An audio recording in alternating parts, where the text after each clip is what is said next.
Cette année-là, Que tous ceux y sont dans la merde. Que toutes celles y sont dans la merde. Que ceux qui sont à terre le restent. Allez, c'est parti, on y va. cette année-là, en Australie, cramaient les koalas. Trump commanditait un assassinat, Soleimani, ma gueule. faisant craindre une guerre mondiale. C'était flippant. C'était vraiment flippant, les gars. Cette année-là, Kobe Bryant jouait à Supercopter. Black Mamba triste. Un avion ukrainien pétait dans l'air. Et ça, c'était que le premier mois. Et y a pas le Covid. Y a pas encore le Covid, bébé. Et là, le coronavirus est arrivé. Dis-là, coronavirus, mec. Youpi, l'économie mondiale s'est effondrée. Cette année-là, Ouais. pendant 2 mois, tout le monde s'est bien fait chier. Les puzzles. Mais moins que les pauvres qui dans la rue crevaient. Tout comme les PME. Et la culture. Oublie pas la culture, cousin. Ce merdier-là C'était la Hesse, papa. n'empêchait pas les flics de tuer des noirs. Bolsonaro de renforcer son auditoire. Et Israël de bombarder Gaza. Comme quoi, y a toujours des choses qui changent pas. C'est rassurant. Et à peine les Libanais pouvaient ressortir, leur capitale était juste rasée de la carte. Cette année-là, la lutte pour le climat passait au second plan. Greta Garbo. On décapitait un enseignant. À Conflans. Le djihad prenait pas de vacances. Les mecs sont chauds. Les mecs sont juste trop chauds, t'as vu? Cette année-là, la dictature achevait les Biélorusses. Il y avait le feu dans le slip de Darius. 19h30, les quartiers. Mais aussi aux USA. Des feux de forêt. C'était des feux de forêt. Bisous. Et là, le Covid-19 est revenu. On dit les Covid-19. Si jamais. Les bars et les non-essentiels ont pris dans le cul. Cette année-là, Trump était élu pour la 2e fois. Non. Quoi, non? Bah non, il a pas été élu. T'es sûr? Bah oui, c'est Biden. Mais on a fini de recompter? Non. Bah alors attends. Cette année-là, Le mec chante haut. on perdait l'acteur le plus classe du grand écran. Roger Moore. Mais Kim Jong-un, lui, était bien vivant. Et les criquets dévastaient l'Ouganda. Mais ça, on s'en branle. Parce que c'est loin de chez nous, mémé.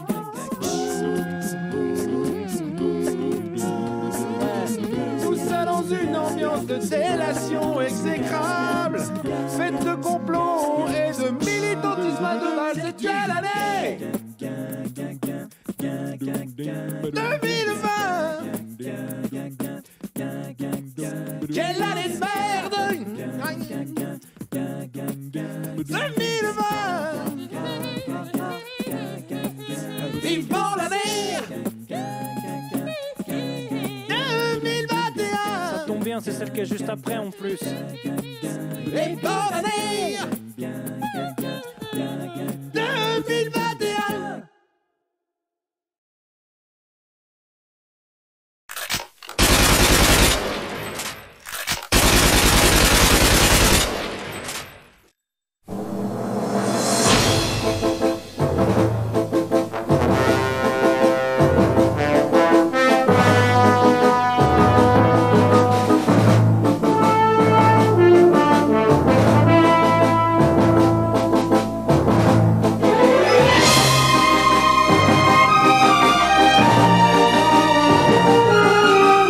Bienvenue dans Mémoire d'éléphant, à la découverte du savoir étudiant sous l'œil d'un pachyderme bienveillant.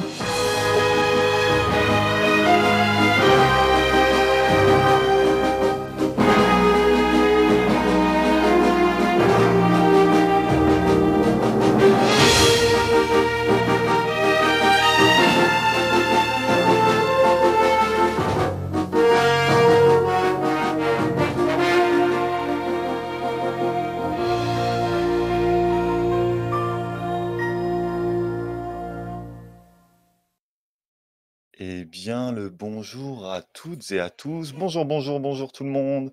Et bienvenue dans cette 6e émission, émission version Game of the Year. Une émission, comme c'est marqué au-dessus de moi, dédiée à l'étude de l'acoustique.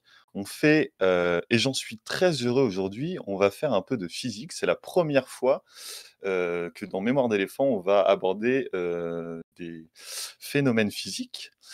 Mais tout de suite, et je ne vais pas rester seul à l'écran, car nous ne prenons pas le culte de la personnalité dans cette émission, je vous présente ceux qui vont partager le plateau avec moi. Notre invité Simon Belloncle. Bonjour Simon. Bonjour. Et notre fidèle analyste, c'est notre éditorialiste à nous, Tony. Bienvenue Tony, est-ce que tu vas bien aujourd'hui? Ça va bien, merci pour la présentation. Bon, alors aujourd'hui, je disais, on va parler physique et on va plus précisément parler d'acoustique, Simon, c'est ça? Pour le rapport, alors celui qu'on a eu, tu nous as envoyé 2 documents, 2 rapports de stage, un qui était en français, un qui était en anglais. Comme on avait un peu de mal à comprendre ce qui était en français, on a surtout lu celui qui était en français. Et il s'appelle, donc c'est sur ça que cette émission va porter, il s'appelle « Conception et optimisation d'une antenne de source acoustique pour des essais en vibro-acoustique ». Bon, ça fait un petit peu peur, ça peut faire un petit peu peur à tout le monde, mais on va aujourd'hui expliquer tout ça. Et merci. Je ne me suis pas trompé sur le titre, Simon, j'espère. Non, non, non. Ok, Très bien très lu. bien. Parfait. Peut-être avant qu'on entame le dur de cette émission, on commence à te poser des questions, Simon. Petit rappel sur nous, comme c'est la première émission de l'année. Déjà, c'est vrai, on est le 31 janvier, donc bonne année à vous, ceux qui nous regardez. C'est le dernier jour où on peut officiellement dire bonne année, donc j'en profite. Voilà, on en profite jusqu'au bout. Pour cette année 2021, donc comme on l'a dit dimanche dernier, alors dimanche dernier, il y a eu on devait faire l'émission dimanche dernier, et finalement on l'a fait aujourd'hui. Comme on le disait, normalement on fait une émission par mois, sauf reconfinement, on a dit, parce qu'avec le confinement on a toujours un peu plus de temps. Comme ça sent quand même un peu le confinement, peut-être qu'on aura un peu plus d'émissions qu'une émission par mois d'ici février, enfin courant février-mars. Si vous voulez plus d'émissions, eh bien, ne respectez pas les gestes barrières. Ouais, s'il vous plaît, comme ça ce sera confiné. Enfin, c'est horrible de dire ça.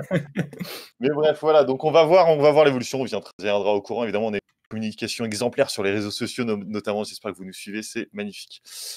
Aujourd'hui, on continue avec le sondage de Thierry, qu'on avait commencé la semaine dernière, sondage de Thierry qui se déroulera juste avant les petites pauses vidéo. Vous allez voir, il vous a préparé des nouveaux sondages sur lesquels vous pourrez débattre. Il y aura un tirage au sort à la fin de l'émission, et tout de suite, parce que ce tirage au sort vous fait gagner un lot, on regarde, alors le lot de la semaine dernière nous a été renvoyé parce que la mère du gagnant du lot ne voulait pas de ce magnifique poney à la maison. Du coup, il nous l'a renvoyé, donc on le refait gagner, et tout de suite, la pub. Thierry Magnéto. Petit poney, tu es tout gris et tout petit parce que poney, petit poney, petit poney, petit poney. Tu es tout gris et tout petit, petit poney. Tu gambades dans les prés sans te soucier du temps qui passe, petit poney. La nuit qui tombe sur... Oh, bah ça a été coupé. Ça a été coupé de manière brutale. Bon, surprenante. J'ai bien assez parlé déjà. Tony, je te laisse introduire toutes les questions qu'on va pouvoir poser à Simon. Ouais, bah, bon, avant d'attaquer, on n'avait pas parlé de faire un sondage dès maintenant, Pierre? Non, on fera son premier sondage juste avant la première vidéo. Super, ok.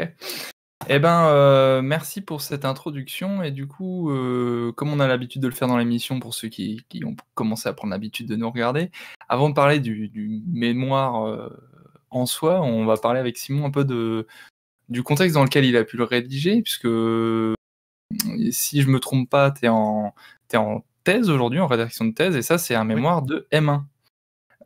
Donc, ce que j'aurais bien voulu savoir, Simon, c'est du coup, ça fait 3 ans que tu l'as écrit.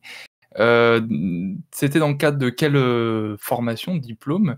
Et puis, comment tu as eu l'occasion de le réutiliser derrière, si c'est très en lien avec ta thèse ou pas? Alors, pour corriger un petit peu ce que tu as dit, c'était pas Ouais, un mémoire de M1, c'était un mémoire de M2, mais d'école d'ingénieur. Donc j'ai d'accord. fait, l'école d'ingénieur, au Mans, qui s'appelle l'ENSIM, dans la spécialité vibration acoustique capteur. Et c'est durant ma dernière année d'école d'ingénieur que j'ai fait le stage et que j'ai rédigé le mémoire.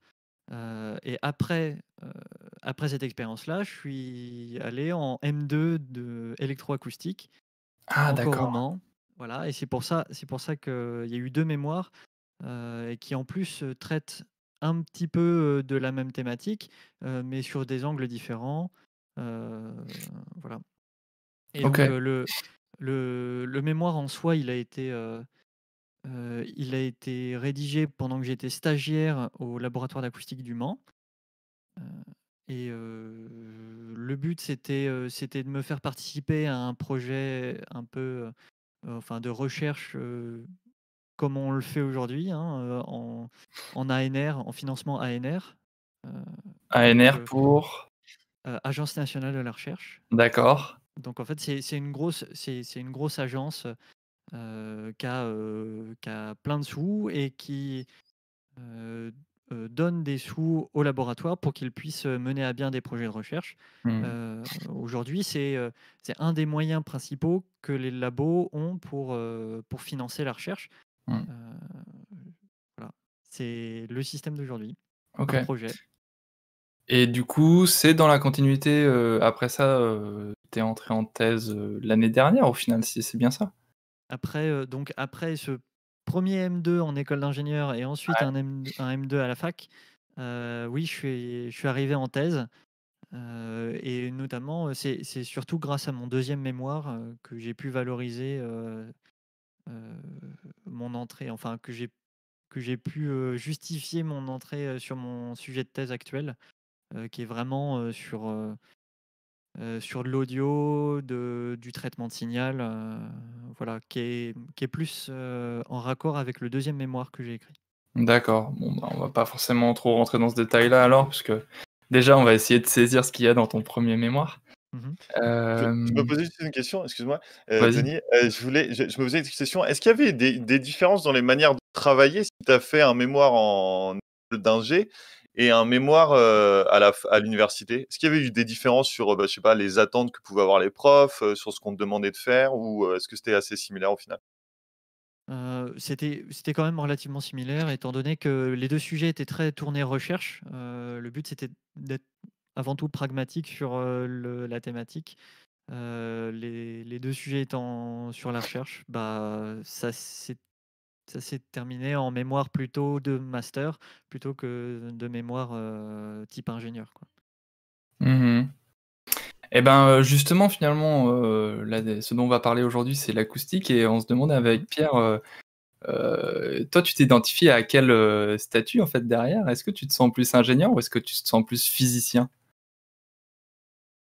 Bah, c'est pas pour rien que je suis allé en thèse, que je me suis tourné vers une thèse, même, juste après mon école d'ingénieur, juste après, j'ai fait un M2, c'est pas pour rien. C'est parce que, je préférais, me tourner vers la recherche publique, et ça m'ouvrait plus de portes de me tourner vers la fac, j'aime de façon générale, avoir plus une approche, scientifique pure que, d'ingénieur, quoi. C'est-à-dire, si tu veux? Comment tu différencies ça? L'ingénieur souhaite être, pragmatique, le plus possible, et le scientifique, cherche la vérité absolue, si OK. possible. Être le plus proche possible de la vérité. L'ingénieur essaye de répondre aux besoins et rien de OK. plus. Et du coup, c'est bien juste quand on dit que l'acoustique, c'est un domaine de la physique? Absolument, Ouais, tout à fait, pas de tout à fait. OK. Eh bien, Pierre, Je te laisse faire Euh, le test d'entrer dans le dur. Merci beaucoup. Ouais, on s'était dit qu'on voulait peut-être tenter justement, maintenant qu'on a introduit un peu ton parcours, d'introduire un peu ce dont on va parler, donc l'acoustique. Moi, je connaissais pas du tout l'acoustique avant de commencer à préparer cette émission. Mais je me suis dit, je vais quand même me tenter à faire une petite définition de ce que j'ai compris de l'acoustique. Quel Et courage. tu seras invité à me corriger si tu le souhaites. Et donc voilà. Donc j'ai regardé deux, trois vidéos. On a lu ton mémoire Mémoire. et surtout, je suis allé voir des définitions un peu à gauche, à droite sur ce que c'était l'acoustique. Parce que l'acoustique, pour moi, c'était lié au son, mais je ne savais pas trop ce que c'était. Donc, il y a plusieurs quand même définitions de l'acoustique que j'ai vues. Il y a l'acoustique qui correspond à un sens un peu, j'ai vu ça, un sens un peu médical, donc qui sert à la perception du son. Ce que je dirais, c'est plutôt ce qu'on entend. C'est un peu l'image, moi, que je me faisais de l'acoustique, c'est qu'est-ce qu'on entend, etc. Et il y a une deuxième définition qui est le phénomène acoustique, donc là qui va plus toucher à l'étude scientifique de l'acoustique et qui concerne l'étude alors j'ai vu la production ou la propagation des sons et des bruits, et quand on parle de propagation des sons et des bruits, en fait on parle de la propagation de ces ondes qui sont invisibles à l'œil nu, mais qui se déplacent entre des objets qui émettent des sons, animés ou inanimés, et nos récepteurs à son sur notre corps, qui sont nos oreilles, mais qui peuvent d'ailleurs se déplacer sans qu'on les entende aussi. Donc j'ai l'impression que l'acoustique, c'est l'étude de ces ondes-là, de leur vitesse, de leur forme, de leur façon de se déplacer dans l'air, mais aussi à travers d'autres objets. C'est l'impression que ça m'a donné, l'étude vraiment de ces ondes. Est-ce que je me trompe? Je suis complètement à côté? Est-ce que j'ai un peu juste? Est-ce que pas du tout? Si, moi. Alors, moi, je dirais que c'est plutôt très juste. On a en effet, la notion, d'onde, de façon générale, qu'elle soit, que ce soit une onde, sonore, donc de l'air qui se compresse et qui se dilate, que ce soit ça ou plutôt une onde, dans un solide. On parle vraiment, dans les 2 cas, on parle d'ondes mécaniques, et voilà, l'acoustique, c'est, on va plutôt, parler de l'étude de vibrations pour ce qui est des vibrations dans les solides. Mais l'acoustique, on peut voir ça aussi, comme, l'étude des ondes mécaniques de façon générale, je dirais. Ok, bon, je pense que c'est pas mal. De toute façon, on entame juste. On regardera tout à l'heure qui présentera, parce que tu nous as proposé de regarder des vidéos de potes à toi qui font des choses super bien en termes de vulgarisation de l'acoustique, justement. Mais avant, on voulait quand même attaquer un petit peu sur le sujet. On voulait, et s'il te plaît Thierry, tu peux les afficher, commencer un petit peu par la fin, c'est-à-dire on voulait montrer le fruit de ton travail, alors de ton travail que tu n'as pas fait seul, parce que c'est une équipe qui était pendant le stage en train de réaliser cette installation. Donc l'installation que vous avez réalisée, elle est à gauche. C'est l'installation avec les tuyaux de PVC qu'on voit avec des haut-parleurs au bout. Voilà, maintenant j'essaie de ne plus faire d'erreur quand je parle acoustique et c'est bon. Et à droite, d'ailleurs, c'est une installation qui n'est pas la vôtre, qui est une installation, il me semble, dans les usines de Airbus, peut-être à Toulouse, il me Dans semble que les c'est ça. installations, de recherche et développement en acoustique d'Airbus, à D'Airbus, voilà. Hambourg. Donc à Hambourg, pas à Toulouse. Ok. Et donc voilà. Alors, on voit ça, on regarde, on voit ces espèces de tuyaux, on voit ces espèces de haut-parleurs au bout. Est-ce que tu pourrais nous expliquer, et là vraiment de manière générale, quel est le but, parce que là c'est vraiment par ça que tu commences ton mémoire, quel est le but de cette installation et quel est le but pratique au final de cette installation, parce qu'il y a une raison pratique derrière votre travail qui correspond à une espèce de besoin dans le milieu de l'industrie, et notamment l'industrie des transports. Tout à fait. Alors en fait, la grosse problématique qu'on a, en ce moment, un des plus gros défis de la science, c'est, comment est-ce qu'on fait pour gérer, la transition écologique. Et en fait, ce projet-là, il essaye de s'inscrire un peu dans ses recherches, dans cet objectif-là. Bah, on sait que de toute façon, on aura du mal à ne pas se déplacer en transport euh, avant. Enfin, on ne pourra pas arrêter d'un coup les transports, que ce soit l'avion, que ce soit la voiture, le bus, on ne sait quoi. Et le but, c'est de faire en sorte d'économiser de l'énergie. Pour économiser de l'énergie, un des moyens, c'est de rendre les transports plus légers. Sauf que en acoustique, un des problèmes qu'on a avec la légèreté, c'est souvent que quand on rend un matériau plus léger, il est pire d'un point de vue acoustique. C'est facile de s'en rendre compte avec les doigts, hein. Il suffit de se rendre, enfin, d'imaginer un mur fait de papier comparé à un mur en béton. On se rend bien compte que le papier va transmettre plus le bruit que le béton, hein. Ce dont tu parles, en fait, c'est vraiment en termes d'isolation. C'est Mm. que quelque chose va être, enfin, comment un matériau va isoler plus ou moins le son. Est-ce qu'on va entendre à travers ce matériau le son, le bruit Tout à fait. et justement, alors dans les transports, par exemple, là, on a l'exemple des avions, mais c'est aussi le cas Mm. dans les voitures. Quels Mhm. sont les bruits qui, quand on est alors encore plus dans une berline dernière génération, on n'entend vraiment plus aucun son, dans la voiture, on entend, à part le son de sa radio, on n'entend aucun son. Et justement, quels sont ces bruits qui sont couverts? Quel type de son, de bruit, peut-être qu'on fera la différence entre les deux à un moment Mm. d'ailleurs, quel type de son on entend euh, dans une voiture ou dans un avion, s'il n'y Alors, avait pas cette isolation? ouais. Dans l'automobile, on sépare ça en trois grosses catégories en fonction de la vitesse du véhicule. À basse vitesse, on a surtout le moteur qui fait du bruit. Donc on a voilà, le moteur, il fait la plupart des bruits qui sont atteints, enfin qui sont dans l'habitacle. Euh, à plus haute vitesse, on a les bruits de roulement qui viennent donc surtout des pneus en fait. Donc c'est le fait que les pneus roulent sur une route qui est pas parfaite, euh, le fait que la structure mécanique de la voiture soit pas non plus parfaite non plus. Bah, en fait, ça va entraîner des vibrations et la coque de la voiture va rayonner du son à l'intérieur. Et puis enfin, à très haute vitesse, et c'est l'excitation principale dans les avions, c'est les turbulences de l'air autour de la voiture qui vont créer le plus de bruit dans l'habitacle.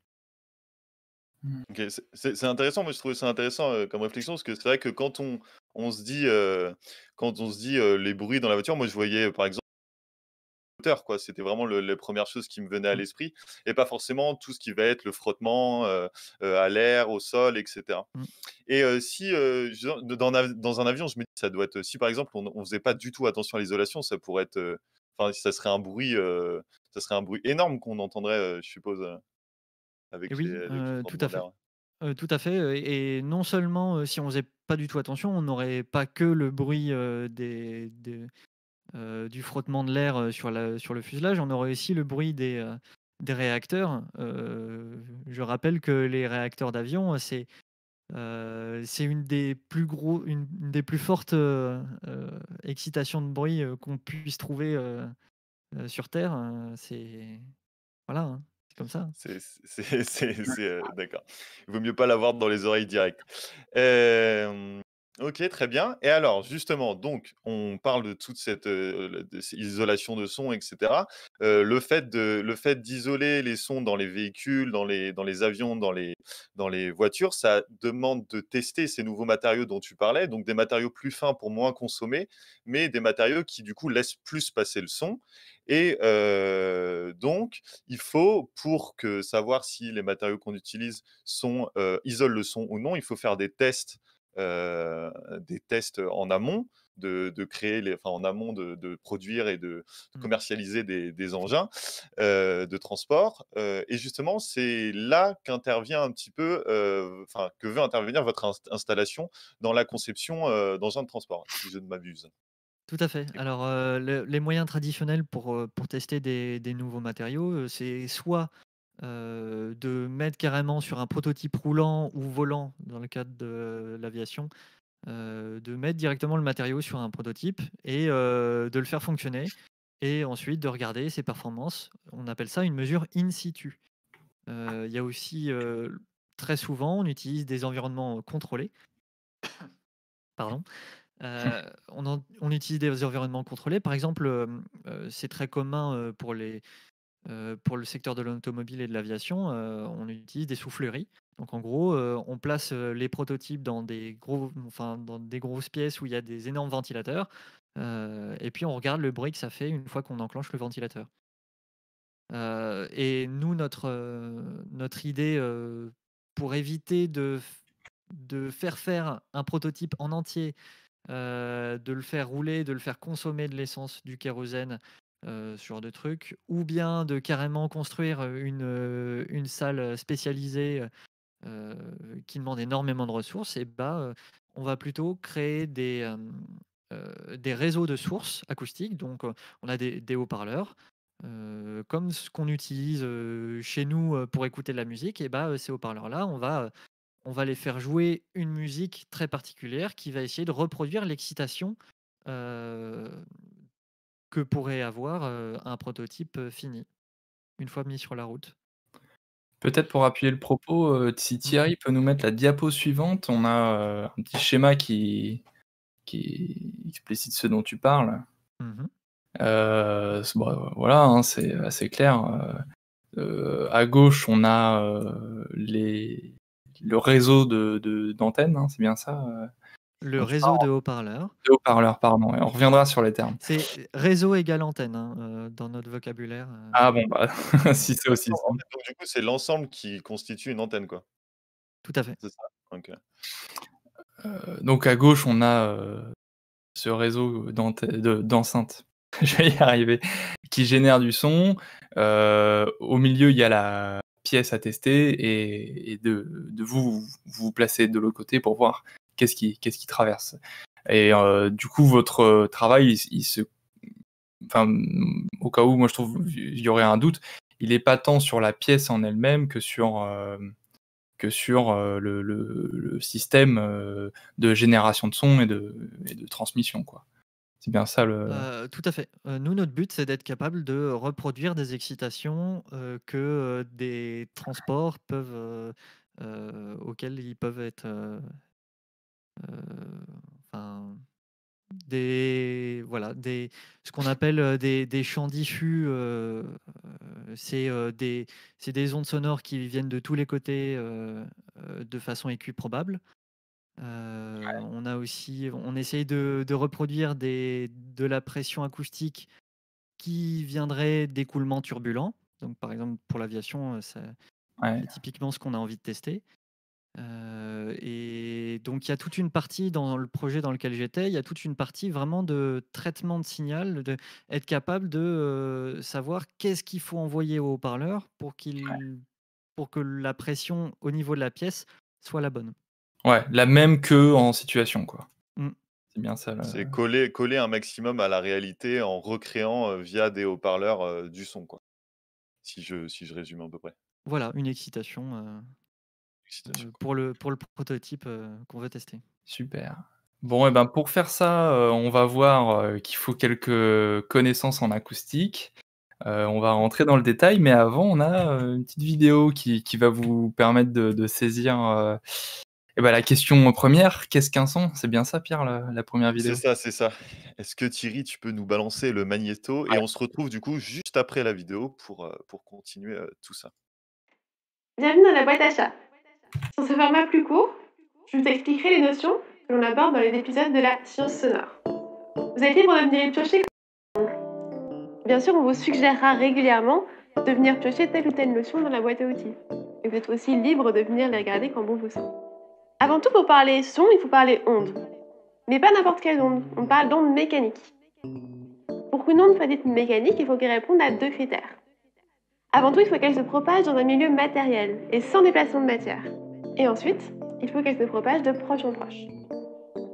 Mais ça veut dire quoi tout ça?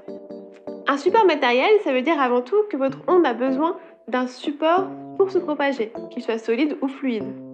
C'est-à-dire que dans le vide, dans l'espace par exemple, il n'y a pas d'onde mécanique. Donc pas de son.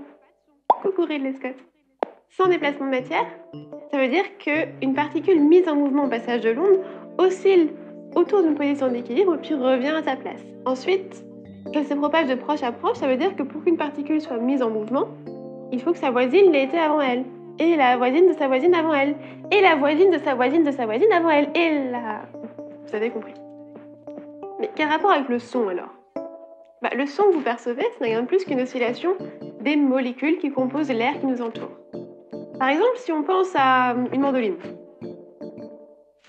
eh bien, quand on pince la corde d'une mandoline, ce qui se passe, c'est que les molécules qui sont directement au contact de la corde vont se mettre en vibration. Et puis de proche en proche, notre vibration va venir se propager jusqu'à atteindre votre oreille. Là, votre tympan sera mis en mouvement et vous percevrez un son.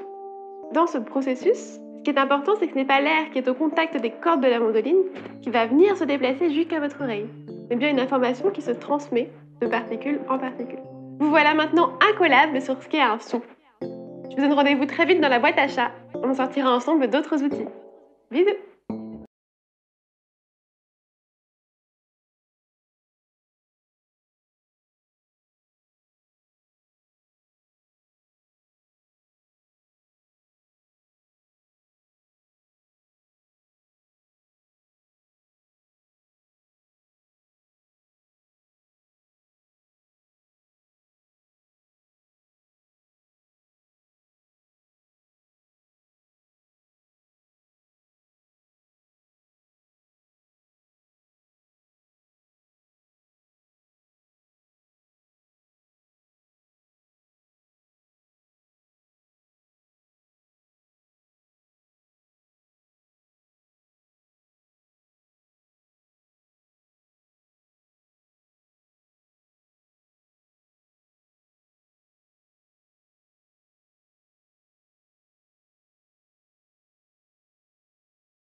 Spielberg du Twitch Game, je ne l'ai même pas présenté. Excuse-moi Thierry. Thierry, tu as la parole, tu peux faire ton sondage. Il y a eu un problème, l'audio était coupé, donc on n'a pas entendu après la vidéo ce que vous avez dit. Et là, ça vient de revenir. Là, ça vient de revenir. Là. Ok, alors attendez, donc je parlais dans le vide, je redis ce que j'ai dit, Thierry, tu m'excuseras. Donc cette vidéo, et vous l'avez vu, Tony a partagé dans le chat le nom de la chaîne YouTube de cette vidéo, qui est une chaîne YouTube qui est tenue par 2 doctorants en acoustique, qui s'appelle La Science Sonore, un magnifique jeu de mots. Et oui, Alekushi, merci, on a eu un problème d'acoustique. Voilà, vous m'avez vu parler, dans le vide. Et donc, j'étais en plus en train de dire que j'avais oublié de présenter notre Spielberg du Twitch Game, notre technicien Thierry. Donc, j'étais en train de le complimenter au moment où celui-ci me censurait gravement en exprimant le son qui sortait de ma bouche. Voilà, c'est une censure et nous en reparlerons à la fin de l'émission. Mais tout de suite, c'est l'heure du sondage. Donc, c'est l'heure d'entendre Thierry. L'instant Thierry, bonjour à tous. Pour l'instant Thierry. Alors, même concept que la semaine dernière, je vais vous faire écouter un son. Il faut deviner le son via un sondage. On verra si le chat a raison ou a tort. Suite à ça, donc du coup, un magnifique cheval vous sera livré chez vous. Suite à un tirage au sort effectué en fin d'émission. Avec huissier de justice, bien évidemment. Donc, du coup, je vais lancer le sondage, émission bilingue évidemment, qui va du coup s'afficher sur votre écran. À vous de répondre, à vous de jouer. Le sondage se lance. Alors, vous êtes prêts? Le son, je le diffuse maintenant. Voilà, vous avez entendu le son normalement. Le son a été diffusé. Prêt, répondez. vous laisse quelques secondes. Ah, Attention, écoutez bien, je vous le rediffuse. Je le rediffuse quelques secondes, écoutez. Voilà. On s'amuse bien. C'est percutant. Ah bah, c'est vraiment, percutant. non, mais tout est dans la mise en scène, en fait. Dans la mise en scène, le UV Ball de Twitch qu'on l'appelle. Je pense que c'est bon, que les gens ont répondu. Les différentes réponses qui étaient disponibles. C'était peut-être pour ceux qui nous un écoutent ultrason de dauphin, une carpe et le son de Mhm. notre invité la semaine dernière. Exactement. Petite dédicace, évidemment. Voilà, on va montrer du coup les résultats. On a un 100%. Et oui, c'était un prank. Activité à la mode en 2017 sur YouTube. Il n'y avait pas de son. Merci d'avoir choisi et d'avoir suivi l'instant Thierry. Je vous rends la main et vous souhaite une bonne fin d'émission. On se retrouve tout à l'heure Merci, pour un Thierry. second instant Thierry. Merci à tous. Bisous. Au revoir. Merci beaucoup Thierry, merci beaucoup, très sympathique. Voilà, on va vous glisser comme ça des petits instants Thierry. Peut-être une réaction Simon face à face à ce moquage. Ce moquage, on peut l'appeler comme ça, je pense. On ne t'a pas laissé le choix. Revenons un peu au sérieux. Revenons un petit peu sur notre fil, sur notre émission, sur notre sujet. Pour rappel, aujourd'hui, on parle physique, on parle d'acoustique et on parle donc de propagation d'ondes, de sons. Tout de suite, on aimerait bien, s'il te plaît Thierry, la photo antenne et je laisse Tony continuer, prendre la main. Oui. Alors ça, c'est un schéma qu'on a trouvé dans ton mémoire et qui schématise ce dont tu nous parlais, enfin ce qu'on a déjà vu en fait le réseau d'antenne. C'est-à-dire à droite indiqué, je sais, moi les lettres grecques c'est epsilon, le Z inversé là. Sigma. Sigma, Le Z, ok. Z inversé. Enfin, C'est je un vois. E, c'est un E Oui, inversé. oui, c'est un E inversé, pardon. Bon, vous voyez. Donc là, du coup, tu m'as dit que c'est Sigma. Sigma prime, du coup, à droite. Ouais. Eh bien, ça représente le réseau d'antennes ou enceintes, au face duquel tu places donc la surface à faire vibrer. À une certaine distance h, et toi, ton travail, c'est justement de réaliser le fameux sigma prime, de voir comment tu le fais, avec quelle matière et à quelle distance. C'est bien ça? Le but, comme l'indique le titre de mon mémoire, c'était de proposer un design d'antenne qui permettrait de reproduire les excitations dont on parlait tout à l'heure, juste avant la pause vidéo. OK. Et alors, c'est peut-être un peu anecdotique, mais réseau d'enceinte, antenne, c'est synonyme, mais enfin, il y a une raison? Moi, je comprends pas vraiment, en fait, le choix de ces mots, au final. Disons que l'idée, c'était de bien dire que on a un système, c'est un seul système qui est Ouais. composé de plusieurs sources acoustiques. Mmh. Donc dans la biblio, on appelle ça une antenne de source ou un réseau de sources. Mais voilà, c'est juste comme ça. Alors, question bête, tu t'aurais pas pu le faire avec une seule source? Non. Enfin, la réponse est peut-être compliquée, mais pourquoi? En fait, si, on pourrait le faire avec une seule source, mais en utilisant le principe de ce qu'on appelle l'antenne synthétique. Donc en gros, on placerait la source aux endroits où on aurait les sources du réseau. Et en fait, on la fait jouer à chacune des positions supposées dans le réseau. Ouais. Et du coup, on a un réseau entre guillemets synthétique. Ça prend juste énormément de temps, cette technique, Oui. mais elle est relativement valide dans un certain cadre, hein, évidemment, comme tout. Mmh. Mais c'est tout à fait envisageable. D'ailleurs, dans mon mémoire, on avait imaginé le Ouais. fait d'utiliser même un hybride entre l'antenne réelle, donc avec plusieurs sources réelles existantes et en même temps la déplacer pour avoir une meilleure, pour avoir plus de sources entre guillemets. Ouais. Je sais pas si c'est très clair dit comme ça, mais. Si, je pense à peu près en fait, on reproduit de manière, enfin on reproduit sur l'ordi ce qu'on peut faire en physique dans les grandes enceintes, j'ai l'impression. Enfin, les C'est ça. disparités du son, quoi. C'est la reproduction via Internet, enfin via un programme informatique. Peut-être, si je ne m'abuse, on met la slide haut-parleur maintenant. Oui. Thierry, s'il te plaît. La slide haut-parleur.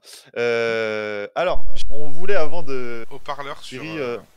J'ai pas de nom. Thierry, Les slides du Google Docs.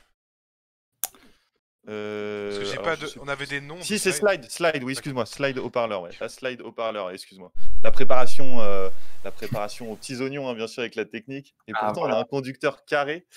Alors, différentes choses. Donc là, le son, cette slide-là reprend un peu la vidéo que vous avez vue tout à l'heure. Donc, c'est le son qui se déplace en ondes à travers l'air, et donc du coup c'est pas un élément de l'air qui est à côté de la corde de la mandoline que la personne joue, qui vient jusqu'à notre oreille, mais bien une répercussion d'une onde qui va se transmettre de molécule d'air en molécule d'air pour arriver jusqu'à notre tympan.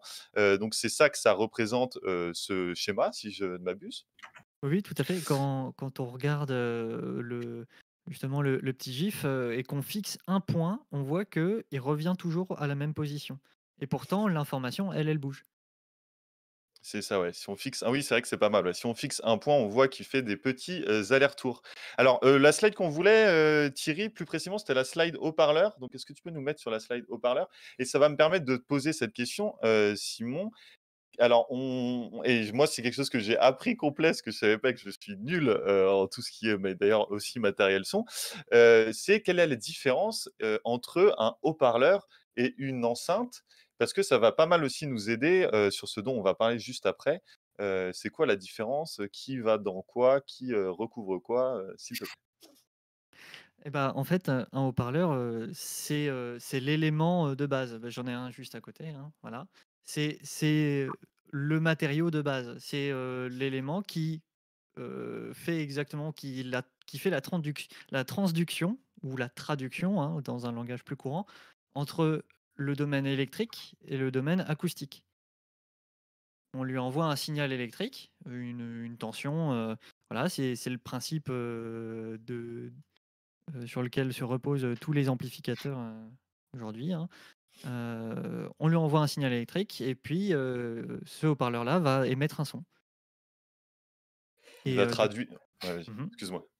Non, je t'en prie. Non, il va traduire ce signal électrique en vibration, en ondes que vont percevoir après, quoi. Tout à fait. Et du coup, je ne sais pas si vous avez une autre slide pour montrer l'intérêt d'une enceinte. Bah, c'est tes slides, tu les connais, mais oui, voilà, c'est ça. Voilà. Donc en fait, la façon dont sont construits la plupart des haut-parleurs aujourd'hui fait qu'il y a une onde à l'avant du haut-parleur et une onde à l'arrière du haut-parleur. Quand le haut-parleur bouge vers l'avant, l'air devant le haut-parleur est compressé, mais l'air derrière le haut-parleur est en sous-pression, entre guillemets. Et ce fait-là, une fois qu'on sort un petit peu du haut-parleur, et compression plus dépression, ça fait rien. Et du coup, le C'est ce qu'on principe voit de sur les l'enceinte. flèches en rouge. Tout à fait. Et le principe d'une enceinte, ça va être d'isoler l'onde avant de l'onde arrière, vraiment. Et du coup, quand on parle d'enceinte, on parle surtout de la boîte, généralement, ou alors, par abus de langage, on parle du haut-parleur dans la boîte. Ouais. Mais l'enceinte, c'est vraiment l'enceinte au premier sens du terme, c'est-à-dire ce qui enveloppe le haut-parleur. en tout cas, et qui va isoler la partie arrière du haut-parleur par rapport à celle de l'avant. Donc c'est vraiment la Tout à boîte fait. dans laquelle on met le haut-parleur. Mais ça, c'est quelque chose, moi, que personnellement, je ne savais pas et qui, en plus, aide à comprendre comment fonctionne cet ensemble-là. Et du coup, si on veut appeler l'ensemble, on l'appelle enceinte, on l'appelle enceinte de haut-parleur, enceinte et haut-parleur, il faudrait dire les deux. Non, enceinte, Si c'est on veut. bien. Ouais, enceinte, il faut abuser un peu. Ouais. Et plutôt dans un contexte plus scientifique, recherche, on va plutôt parler de source, voilà, de façon générale. Ok. Mmh. Oui, bah oui, de sources sonores, sources d'ondes, etc. Eh bien, si on parle de ça, c'est que c'est pas complètement anodin par rapport à ton travail. Je veux bien que tu nous mettes, Thierry, s'il te plaît, la photo, là, cette fois, la photo des formes, voilà, des différentes enceintes que vous avez conçues. Alors, pour reproduire, alors on revient sur l'idée de ce qu'était votre stage et l'installation que vous vouliez réaliser dans votre stage. C'est-à-dire que vous vouliez donc reproduire des sons qui existent dans la réalité et notamment auxquels sont confrontés les transports, donc le frottement de l'air, etc. et tout plein de choses que je ne vais pas rappeler ici, dont on parlait au début de l'émission.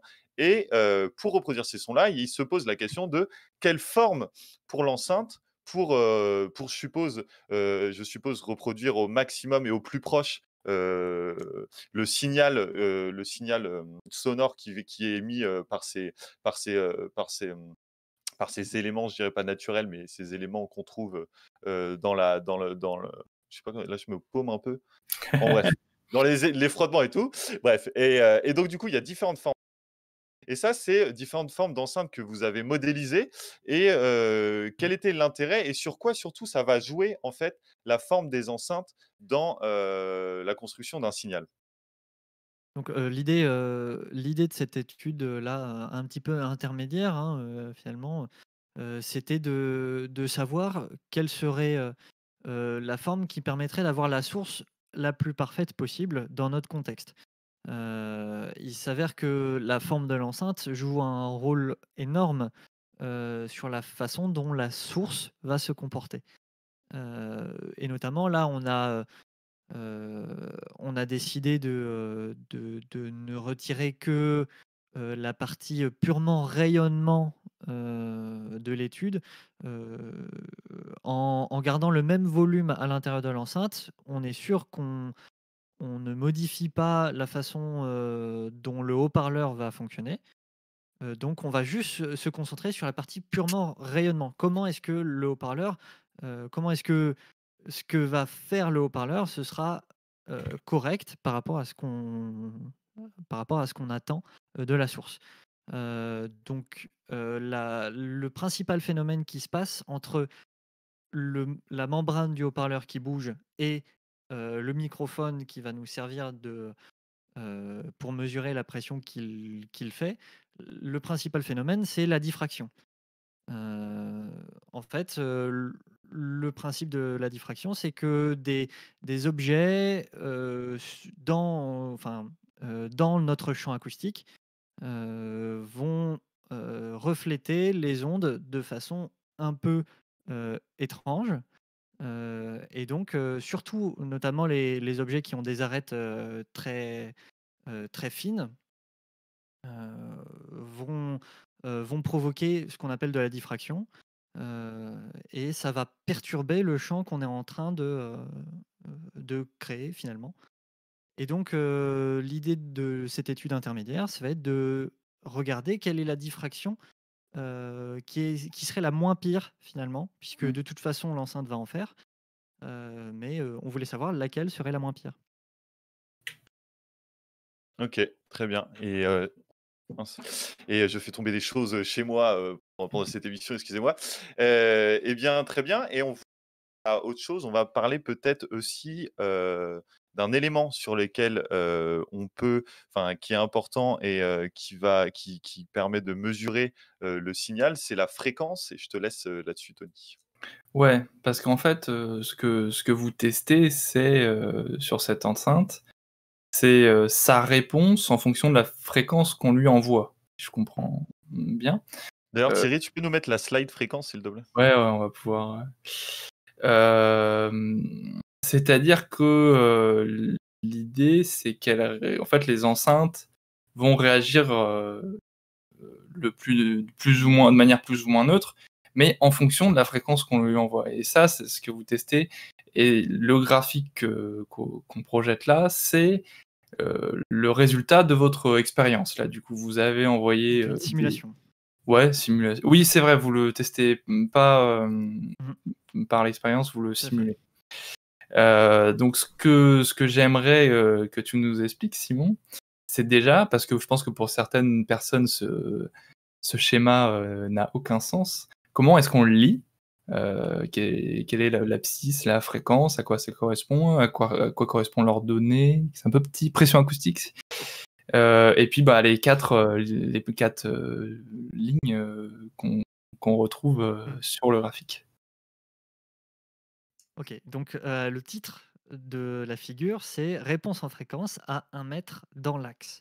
Donc on définit dans l'axe comme étant droit devant le haut-parleur. Là, en l'occurrence, on a placé un entre guillemets microphone, c'est une simulation, hein, donc on va juste regarder la pression à 1 mètre dans l'axe du haut-parleur. Et on a regardé ça à plusieurs fréquences. On a simulé l'utilisation du haut-parleur à plusieurs fréquences et on a regardé quelle pression ça ferait à telle ou telle fréquence. Et notre objectif, c'était d'avoir le moins de perturbations possible. Donc, au final, d'avoir la même pression, entre guillemets, quelle que soit la fréquence. Bon, on voit notamment que en basse fréquence, on voit en dessous de 1000 Hz. Je ne sais pas si on voit vraiment les chiffres Ouais, c'est un peu petit. sur la slide, mais en tout cas, en dessous de 100 Hz, pardon, ce qui se passe, c'est que le haut-parleur, il n'est pas capable de faire des basses fréquences, Donc de à faire des gauche. grosses basses fréquences. À gauche du schéma À pour. gauche, voilà, tout à fait. Donc en fait, toutes les enceintes réagissent de la même manière, enfin, quelle que soit la configuration, ça réagit de la même manière parce que c'est le haut-parleur qui est le défaut ici. Et nous, ce qui nous intéresse, c'est ce qui se passe après. En l'occurrence, on voit qu'il y en a qui nous provoquent des déviations par rapport à notre idéal, entre guillemets, qui nous provoquent des déviations assez importantes. Et c'est ce qu'on voulait éviter, donc on a sélectionné celle qui faisait le moins de perturbations, finalement. Et peut-être, parce que là, on parle de fréquence et tout, peut-être est-ce qu'on pourrait définir et sur quoi ça influe la fréquence, notamment en termes de perception? Il me semble que dans les slides que tu nous avais passés, Thierry, ce que tu nous montrais tout à l'heure, il y a eu un petit schéma qui explique la fréquence, donc si tu peux aller le chercher. Et pendant ce temps-là, je te pose la question, Simon, qu'est-ce que la donc ça, c'est la phase, voilà, la fréquence, c'est là. C'était juste avant, Thierry. À quoi ça correspond, la fréquence et surtout comment on le perçoit? Parce que là, pour le coup, l'humain est capable de percevoir les changements de fréquence, de manière assez facile, donc c'est assez, ça permet de l'imager un petit peu. Oui, oui. La fréquence, en fait, ça, le mot parle un petit peu de soi, c'est-à-dire à quelle fréquence est-ce qu'arrive le nouvel an? Tous les ans, c'est une fois par an, et c'est toujours le nombre de fois qu'arrive le phénomène par unité de temps.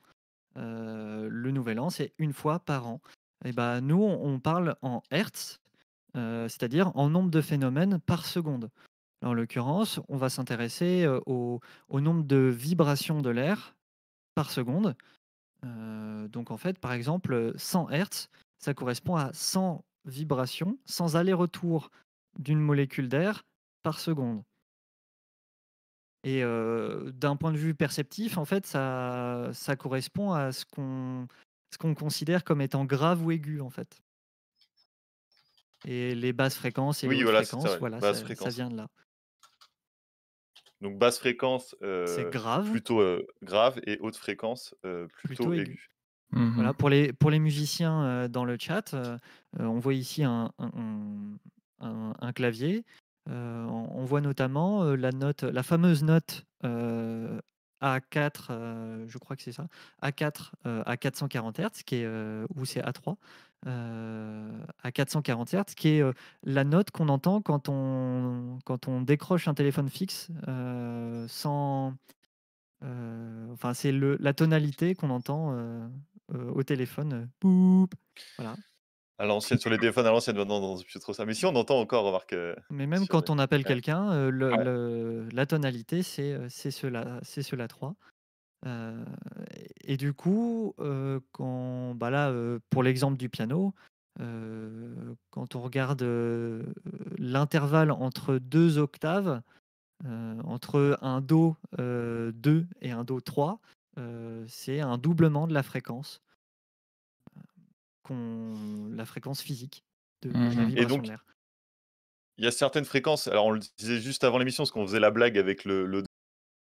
Mais en fait, il y a certaines fréquences donc, qui sont entendables par l'humain, et il y en a d'autres qu'on peut pas, que notre tympan est incapable de percevoir, ou alors en tout cas incapable de traduire en information pour notre cerveau. Je sais pas si lequel des deux, mais donc Tout à fait. c'est ce qu'on appelle les ultrasons, s'il me En semble. fait, disons que dans les basses fréquences, c'est un problème de perception. C'est à quel moment est-ce que le nombre de vibrations est interprété par notre cerveau comme un son, ou plutôt comme une vibration pure et dure. Par exemple, on peut très bien entendre, entre guillemets, une vibration à 10 Hz, alors que la science a établi que on considérait ça comme un son à partir de 20 Hz. Le cerveau percevait ça à peu près aux alentours de 20 Hz.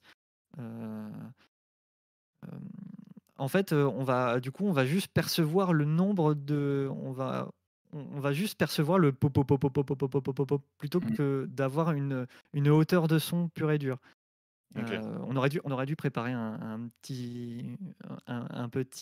petite slide avec un son qui va de 1 Hz à 100 Hz pour se rendre compte. Mais en tout cas, ça, pour la limite basse fréquence, c'est 20 Hz. Je peux trouver un truc comme ça, je pense, assez rapidement. Ok. Bah, si tu nous trouves ça, tu nous la mets, mais.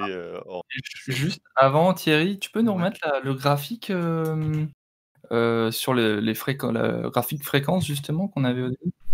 Donc, Simon, si moi aussi je reprends ce que tu disais, vous avez envoyé en fait cette fréquence, vous l'avez envoyée au même niveau sonore. C'est bien ça que j'ai entendu. Au même niveau de tension électrique, au niveau du Ouais. haut-parleur. Ok. Et on attend la même pression. Oui. Mais on l'a pas. Exactement. C'est ça que vous testez donc. Et on a le même phénomène sur nos oreilles, hein, le fait que on ne perçoit pas la pression acoustique, on ne la traduit pas avec la même intensité en fonction de la fréquence où elle est émise. Tout à fait. Ça fait globalement, ça fait une cloche. En gros, plus la fréquence part dans les extrêmes graves ou plus la fréquence part dans les extrêmes aigus, plus on a du mal à la percevoir. C'est comme ça qu'est fichu. D'ailleurs, l'endroit, c'est un résultat qui est assez connu, je pense, en tout cas dans le domaine de l'acoustique, c'est assez connu. Les fréquences auxquelles on est les plus sensibles, c'est celles de la voix humaine. Et notamment, il y a une grosse corrélation entre la fréquence à laquelle on est le plus sensible et les fréquences produites par les cris de bébé. Mmh. Pour le meilleur ou pour le pire. Thierry a trouvé, là, si tu veux nous le mettre, Thierry, pour qu'on voit ce dont tu parlais, Simon. Est-ce que tu peux nous la mettre dans les... il faut peut-être 30 secondes pour le mettre le faire apparaître sur le stream, je sais pas. Peut-être que j'ai coupé trop tôt, désolé. 5 Hz, donc c'est pas audible, je pense, avec 10 Hz. Ouais. 15 Hz. Je vais avancer un petit peu parce que... Oh, oui. Là, on va commencer à entendre quelque chose. 30 Hz. Là, on est sur des basses. J'entends rien du tout. Ouais, j'entends rien du tout. Est-ce qu'on a le retour, nous, en fait? Je suis pas sûr. Moi, j'entends quelque chose. Dans le stream, on l'a. Ok. Faut être au casque, hein, peut-être. Donc normalement, oui, au casque, c'est sûr, hein, parce que une paire d'enceintes de PC fonctionne. Ouais. Enfin, permettrait on pas va atteindre les 60 Hz. Voilà. Et donc là, on a parlé de la limite basse fréquence, et la limite haute fréquence, c'est juste le tympan, enfin l'organe qui traduit les sons en signaux électriques pour le cerveau arrive juste pas à suivre. À vibrer assez vite. et c'est juste plus perceptible. Il n'y a même plus de perception possible. Au-delà de 20 kHz pour un nourrisson, donc 20 000 Hz. Et pour nous qui avons la vingtaine ou la trentaine, c'est plutôt autour de 16 kHz, donc 16 000 Hz. Très bien. Toute la plage jusqu'à 100 Hz.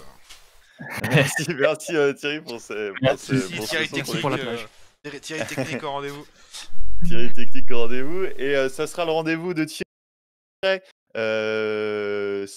Sauf si tu avais des questions peut-être Tony en plus. Non, ouais, on était bon. Donc ça sera juste après cette courte vidéo. On refait une petite pause avec une deuxième vidéo de la même chaîne YouTube, La Science Sonore, qui va reprendre ce dont on parlait juste avant. C'est bien fait cette émission, vous avez vu comment on est carré. Ça parle de fréquences. C'est 2 minutes et nous, on revient juste après avec une intervention encore fabuleuse de Thierry, bien sûr. À tout de suite. Bienvenue dans la boîte à chat. Sur ce format plus court, je vous expliquerai les notions que l'on aborde dans les épisodes de la science sonore. Vous êtes libre de venir y piocher comme bon vous semble. Bien sûr, on vous suggère régulièrement de venir piocher telle ou telle notion dans la boîte à outils. Et vous êtes aussi libre de venir les regarder comme bon vous semble. Avant tout, pour parler son, il faut parler onde. Mais pas n'importe quelle onde, on parle d'onde mécanique. Pour qu'une onde soit dite mécanique, il faut qu'elle réponde à 2 critères. Et la bonne vidéo. Je n'en ai pas d'autres, j'ai mis celle que vous m'avez envoyée et j'en ai pas d'autres. Mais non, les deux sont... tu vas la chercher, tu peux aller la chercher sur YouTube pendant qu'on meuble 5 minutes. C'est la deuxième, elle est sur le Discord en fait. Elle est sur le Discord, elle est juste en dessous de la première. C'est la deuxième qui est nommée fréquence haut et bas. Voilà, quelques soucis techniques. Thierry, pas très en forme, je le trouve aujourd'hui. Bon. Ça arrive, il y a des coups de moins bien. Voilà, non, mais c'est ça. Et puis, c'est le début de l'année. Il faut que Thierry se rôde. Et voilà, Thierry qui, du coup, oui, forcément, vous ne nous voyez plus, mais pas de panique, ça va revenir. Vous voyez l'intérieur de notre Discord. C'est celle-là, ouais. Ça doit être celle-là, ouais. C'est ça, et donc voilà. Donc, on meuble quelques minutes le temps que Thierry nous mette cette vidéo. Ça me permet de reparler de la magnifique chaîne YouTube La Science Sonore, qui est donc une chaîne YouTube tenue par 2 doctorants en acoustique, qui sont des amis de notre invité, en tout cas des connaissances, je ne sais pas à quel degré de relation ils sont, mais voilà, qui sont des personnes qui étudient l'acoustique au Mans et qui mènent une vidéo, qui font des vidéos de vulgarisation sur l'acoustique très intéressantes qui nous ont permis d'apprendre plein de trucs. Et tout de suite, Thierry nous a dit il y a un petit temps d'attente, mais normalement c'est bon. Il y a un petit temps d'attente, on va pouvoir la lancer. Que je vous coupe du coup. Voilà. Yes. Pas de soucis. Oh, terrible. C'est parti. On vous entend les gars. Voilà. Bienvenue dans la boîte à chat. Le premier outil qu'on a sorti de la boîte était la définition du son comme onde mécanique. Mais comment les données perceptives du son, c'est plus aigu, plus grave, plus fort, sont-elles reliées aux données physiques? Autrement dit, quelles sont les caractéristiques que l'on doit donner à notre onde pour décrire ce que l'on entend? L'outil d'aujourd'hui vous permettra de commencer à répondre à ces questions. Et vous verrez, c'est presque un couteau suisse, puisque l'on parlera fréquence, période et représentation temporelle. On a dit que lors du passage d'une onde mécanique, les particules qui forment le milieu de propagation oscillent. Maintenant, zoomons sur une de ces particules et regardons un peu son mouvement dans le temps. Elle s'écarte d'abord de sa position d'équilibre, vers le haut par exemple. Ensuite, elle revient vers le bas, repasse par sa position d'équilibre et s'en écarte à nouveau. Elle continue sa course vers le haut en repassant par sa position d'équilibre, etc., etc. Maintenant, si on trace la position de notre particule dans le temps, on parle de représentation temporelle, on obtiendra quelque chose comme ça.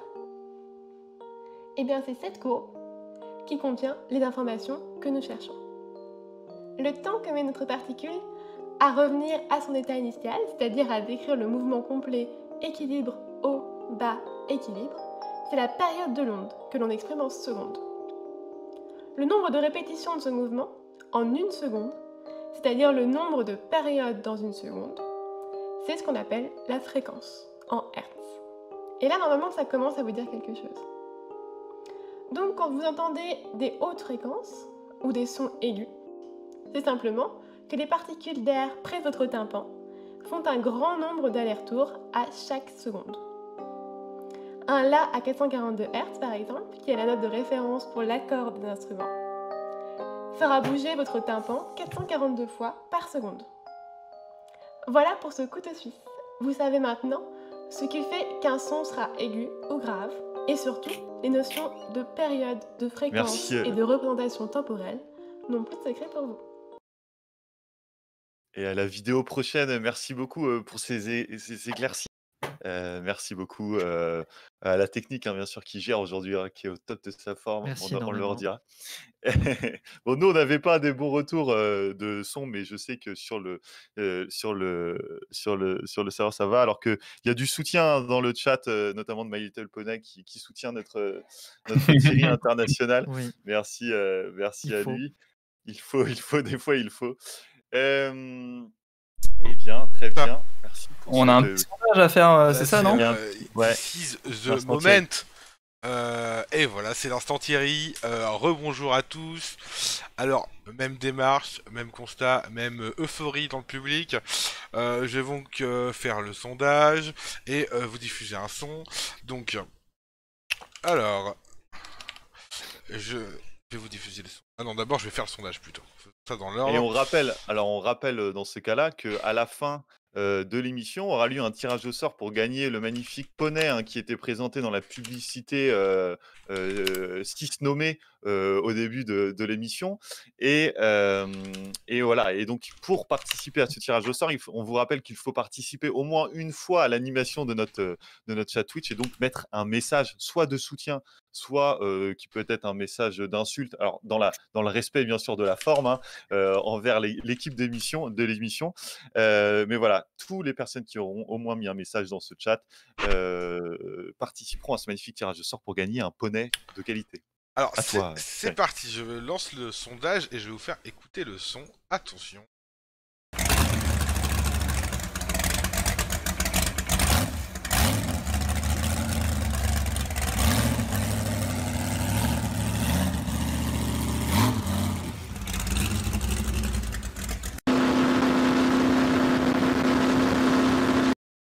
Voilà.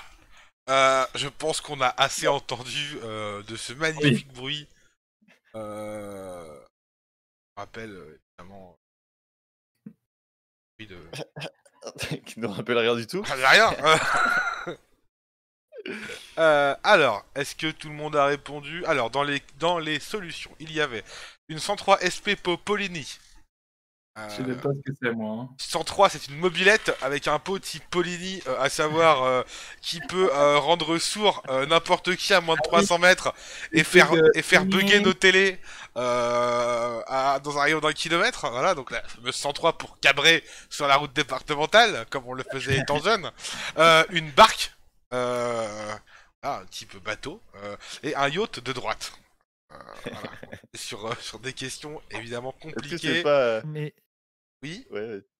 Ça sert à rien de préciser que c'est de droite, un yacht de droite. Parce que c'est forcément... Ah, mais un yacht de gauche, c'est un bateau humanitaire. Faut pas faire. C'est possible, ça. Regarde. Oula. La glissade. Et on regarde les résultats tous ensemble.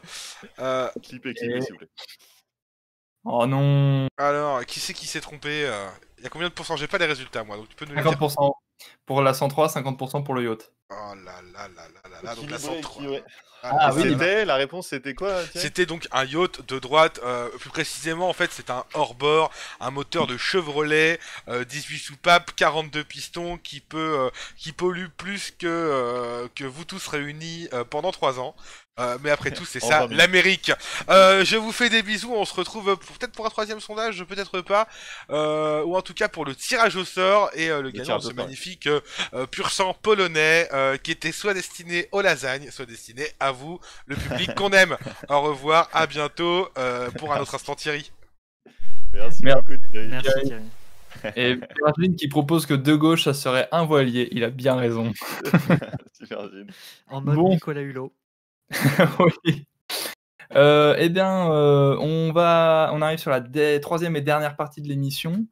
On aurait bien d'autres choses à évoquer sur ton mémoire qui aurait été très intéressant si on avait plus de temps, comme la distance entre l'enceinte et le micro, entre guillemets. Enfin, La surface à tester. voilà, la surface à tester. Comment générer un champ simple. Bref, plein de questions compliquées, mais qu'on n'abordera pas pour passer directement à l'aspect plus pratique en fait de la construction du prototype. Et je vais demander à Thierry de nous projeter la photo de la structure,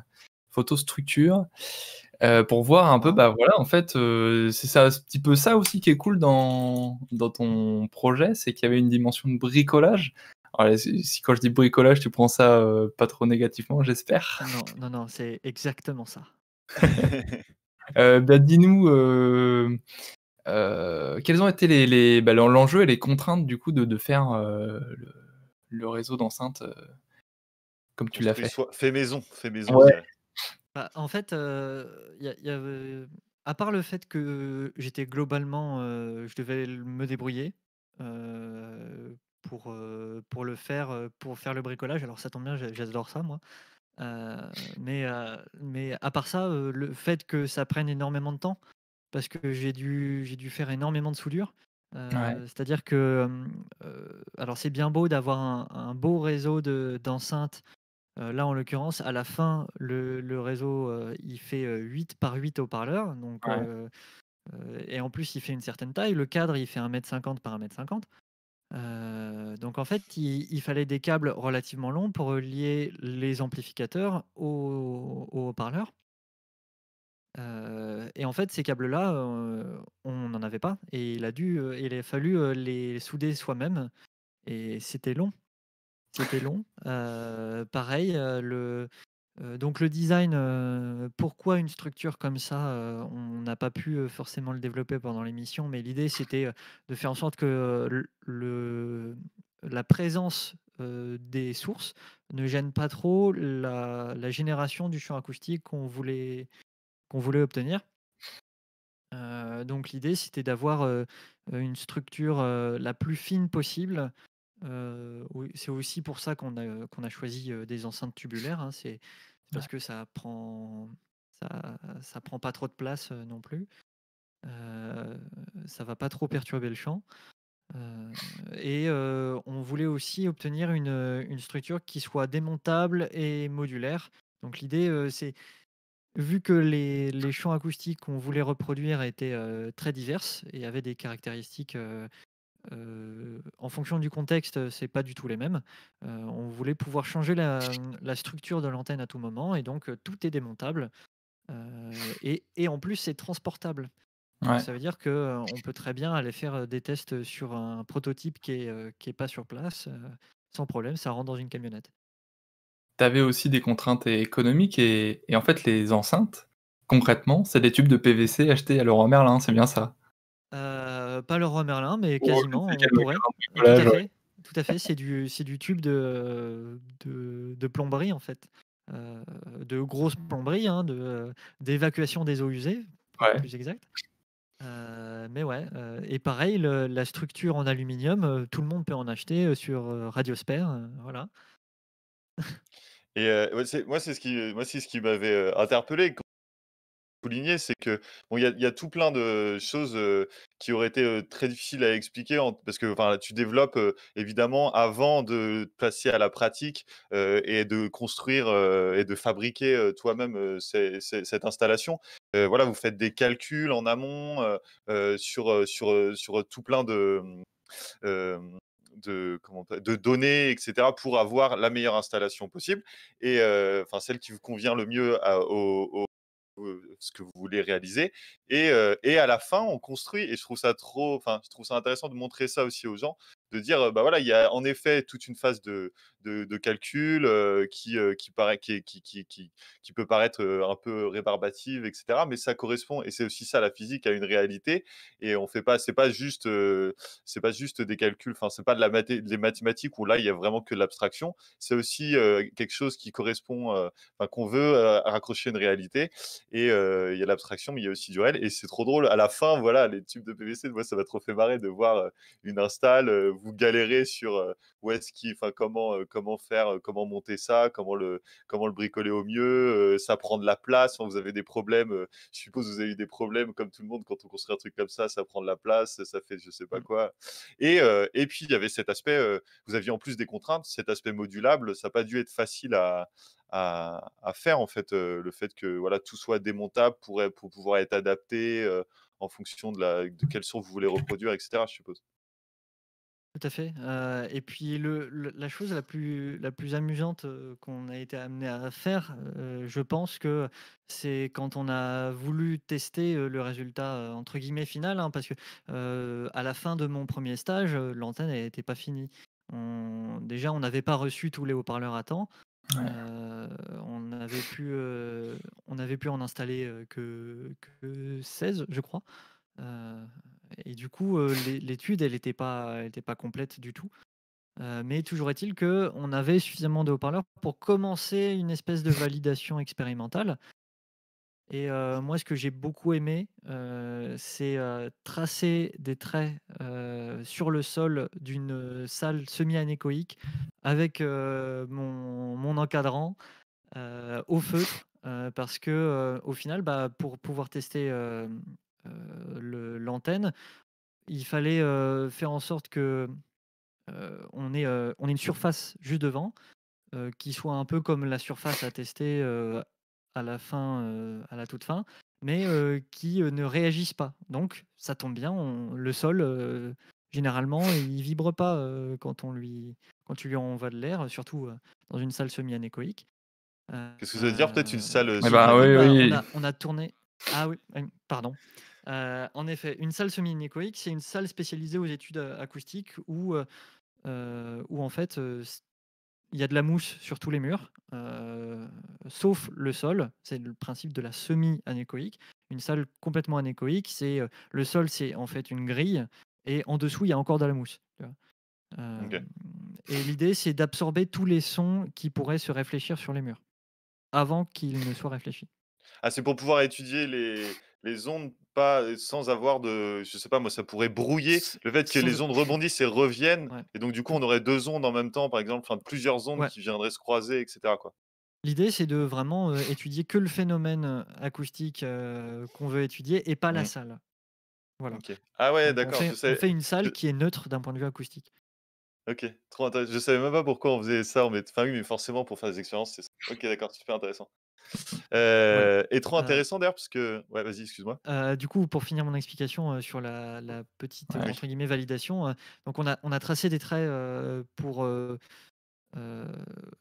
sur le sol de la salle semi-anéchoïque, dans le but d'avoir des positions sur lesquelles on place des vrais microphones cette fois-ci.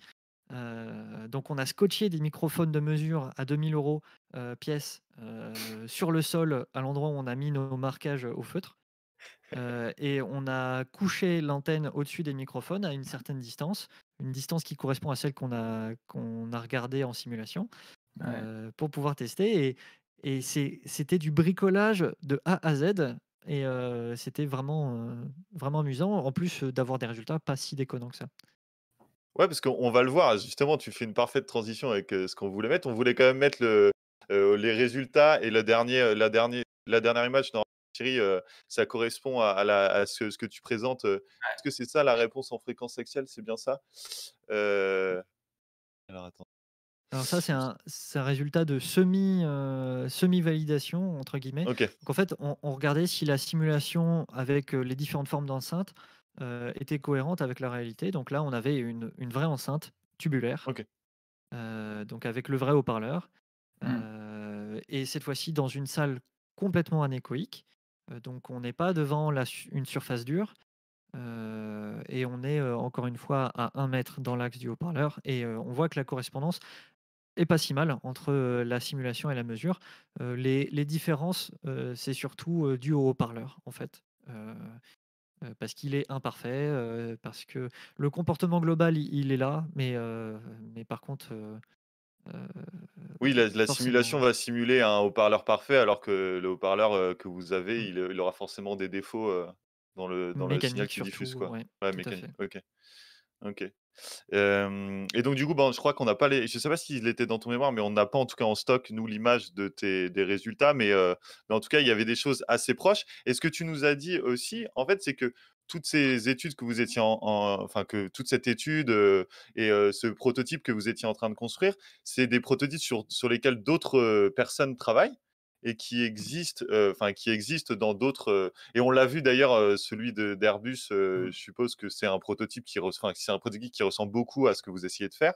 Mmh. Sauf que, la littérature est telle que, il y a pas j'allais dire la recette, on pourrait le dire, quasiment. Il y a pas la recette exacte pour, reproduire ça, et que vous aviez des éléments d'information, mais que vous, il a fallu que vous cherchiez de votre côté, à comment lier tous ces éléments et Mmh. comment construire parfaitement chose-là. Et alors, la question que je me pose, double question du coup, question que je me pose, c'est, est-ce que ça va fonctionner, enfin, est-ce que ça pourrait fonctionner, votre prototype, ou ça va être compliqué?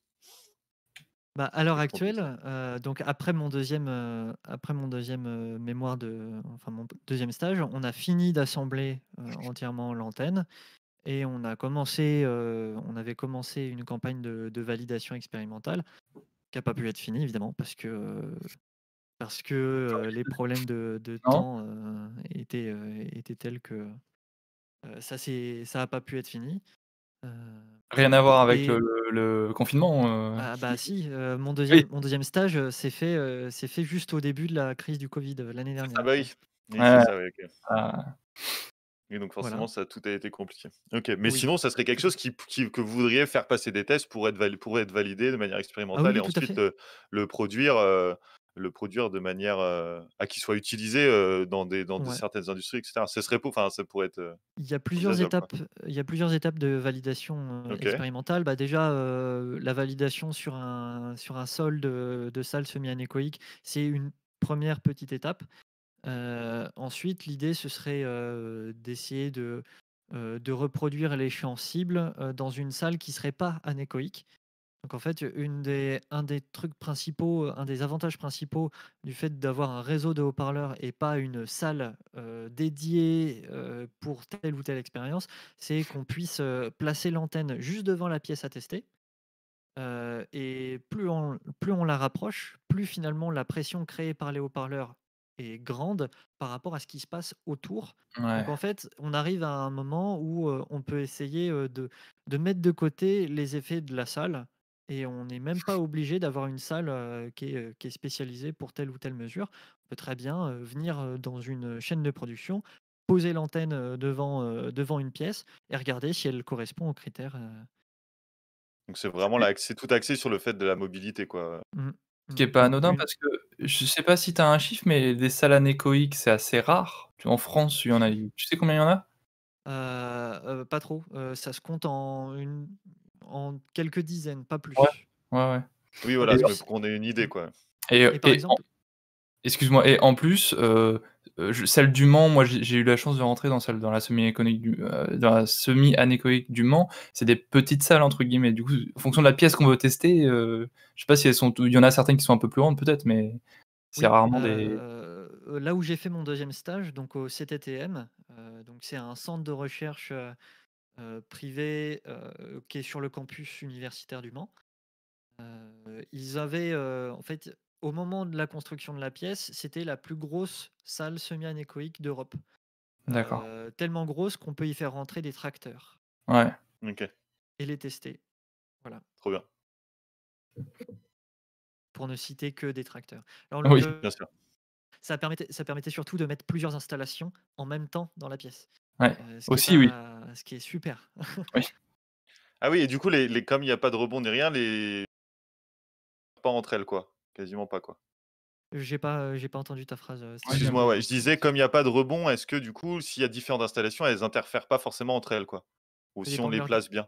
Ça dépend de leur distance et ça dépend de à quel point elles sont invasives, entre Oui. guillemets. À quel Ok, bien point sûr. elles sont imposantes. On peut aussi, par exemple, ce qu'on voit souvent dans les salles anéchoïques, c'est la forme en triangle, en dièdre en l'occurrence, des mousses qui Oui. sont conçues pour faire en sorte que même si l'onde acoustique est réfléchie, elle va toujours se diriger vers le mur. Mhm. Elle va pas se rediriger vers l'intérieur de la pièce. Donc ces formes-là, on en a aussi qui sont pas sur les murs et on peut en placer devant l'installation pour être sûr que on peut en placer à la main. On en a, voilà, on les assemble et on fait en sorte qu'il n'y ait pas d'écho finalement. Oui. Bon, ben, sauf si tu as Trop des bien. questions, Pierre, je pense que Vas-y, non, c'est bon. on va s'arrêter là et puis on va faire notre tirage au sort quand même parce que les gens sont là pour ça. Le poney. Le poney, ouais, c'est vrai que les gens... Le poney. Alors, c'est parti. On va aller sur le tirage au sort. Ok, bienvenue sur Plouf Plouf. Alors, C'est full sponsorisé. nous avions, du coup... Allez, Oui, couchi. t'avais pas préparé avant. D'accord. Mais non, ça permet de parler des gens, de partager un peu de moments. Voilà, moyen croûte. Hop. Mais en tout cas, c'était super intéressant de parler. Merci. C'est MLP, super intéressant, je trouve. En My Little entrée. Pony, appelé MLP dans le milieu. On l'arrête plus, excusez-moi, on l'arrête plus. Tebedum, hop Type là. de pseudo. Ensuite, non mais c'est un petit big up, tu vois. Qu'on peut, Ah oui, j'avais une dédicace à faire. J'ai une dédicace à tous les gens qui font le ménage le dimanche après, et qui nous écoutent en faisant le ménage. Merci à eux. Je sais que c'est les activités de certaines personnes que je connais. Et Bergine, j'ai oublié Bergine. Il y a Bergine. Eh bien, quand Bergine est en haut, est-ce que c'est aubergine? Voilà. Allez, de la blague gratuite à l'appel. Aïe. Si vous voulez participer, hein, n'hésitez pas. Il y a My Little Pony aussi. Ah, MLP, il est là. MLP est Et là. si vous voulez participer, n'hésitez pas à mettre un petit message dans le chat. Là, Moi, ça m'intéresse, le poney, j'ai le droit de participer? Bah oui. Ça nous arrangera en termes de coût pour l'émission si c'est toi qui gagne en plus. Boomer, hop là, il est là. Marcel, tu veux un cheval ou pas? Non, moi c'est en bon. Paris Il est Centre, en bas de chez moi. à Paris Centre, un cheval.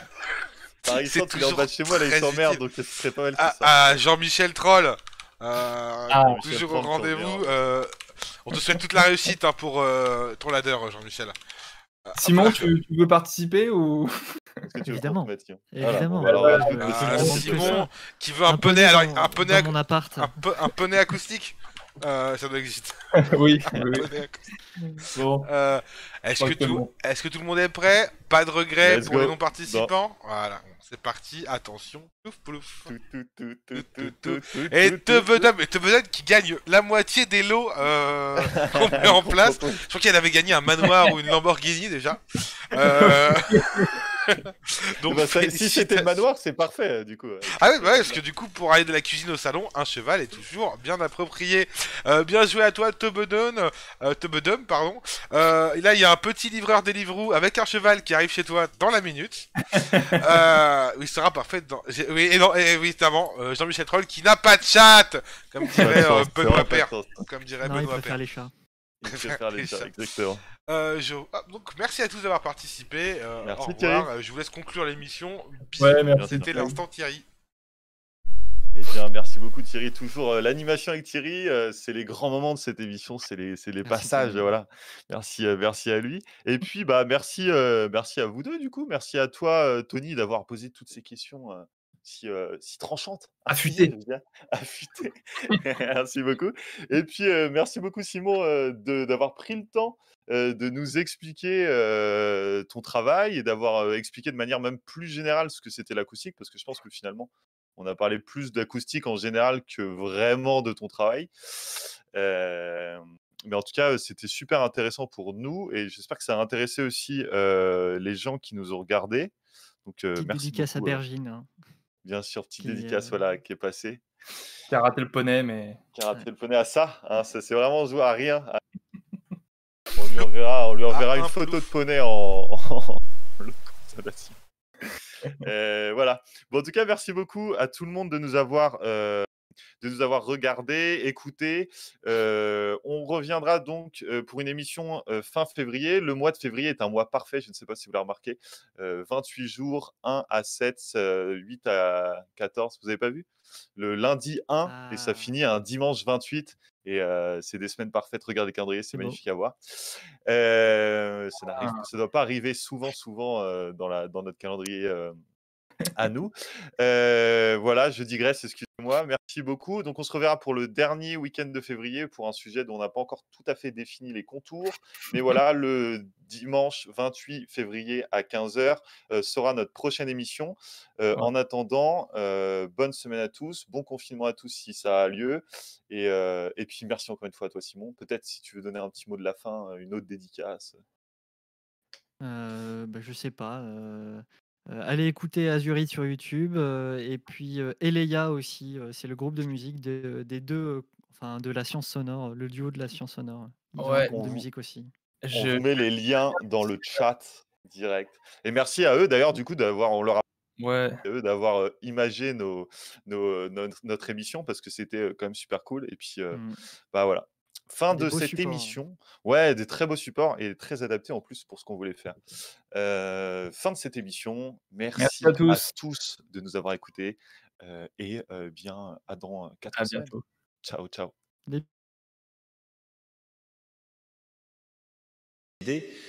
Qu'il fallait retrouver à partir de vendredi le confinement qui a stoppé le virus. Les patrons de bar et leurs sougleurs, les intermittents, les commerçants, les ménagères, les libraires, les fonctionnaires, les coiffeurs, les ambianceurs, les restaurateurs, les sportifs, les dépressifs, les gilets jaunes, tous les chômeurs de l'Hexagone. Alors je confine et je déconfine. Je reconfine et je redéconfine. Et je reconfine. Et attention, je redéconfine.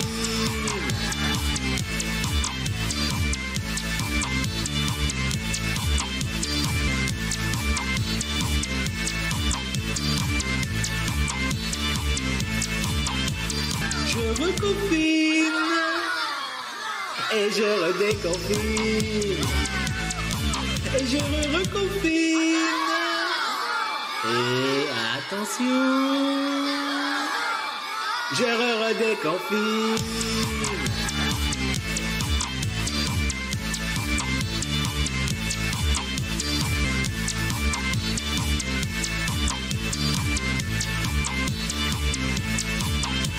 Les gens ont envie de bosser, ils ne veulent pas être confinés. Ils commencent tous à douter, et là je me sens en danger. Alors je leur dis que c'est pas moi, c'est le virus qui fait la loi. Mais quand on vaincra le corona, qu'ils n'oublient pas de voter pour moi.